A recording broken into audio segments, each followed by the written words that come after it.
ସମସ୍ତେ କହନ୍ତି ଭଗବାନ ଗୋପପୁରରେ ସେଦିନ ଲବଣୀ ଚୋରି କରୁଥିଲେ। ସତରେ କ'ଣ ଭଗବାନ ଲବଣୀ ଚୋରି କରନ୍ତି? ଏବଂ ମନରେ ପ୍ରଶ୍ନ ଆସେ, ମହାପ୍ରଭୁ କ'ଣ ପାଇଁ ମାଖନ ଚୋରି କରନ୍ତି? ମାଖନ ତ ଏତେ ନରମ, ଏଥିରୁ ସୁନ୍ଦର ତତ୍ତ୍ୱ ଆମମାନେ ବୁଝିବାକୁ ପାଉଛେ ଯେ ଏଇଥିପାଇଁ ଆମ ମହାପ୍ରଭୁ ଶ୍ରୀକୃଷ୍ଣ ଯାଆନ୍ତି ମାଖନ ଚୋରି କରିବା ପାଇଁ।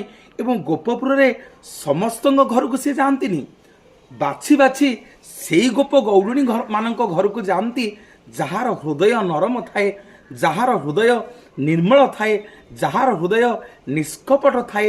ଭଗବାନ ତାରି ଘରକୁ ଯାଆନ୍ତି ଏବଂ ତାରି ଘରେ ପ୍ରତ୍ୟେକ ଦିନ ଲବଣୀ ଚୋରି କରନ୍ତି। ନିଜେ ଖାଆନ୍ତିନି, ନିଜ ସଖାମାନଙ୍କୁ ଖୁଆଇ ଦିଅନ୍ତି। ମନରେ ଅନେକ ପ୍ରଶ୍ନ ଆସେ, ହେ ମହାପ୍ରଭୁ ବଳିଆର ଭୁଜ, ଆପଣ କ'ଣ ପାଇଁ ମାଖନ ଚୋରି କରନ୍ତି? କ'ଣ ପାଇଁ ଲବଣୀ ଚୋରି କରନ୍ତି? ଲକ୍ଷେ ଗାଈ ଯାହାର, ଆପଣ ତ ନନ୍ଦରାଜାର ପୁଅ, କ'ଣ ଅଭାବ ହେଲା ଯେ ଯାଆନ୍ତି? ନା ମୁଁ ଏଇଥିପାଇଁ ଯାଏ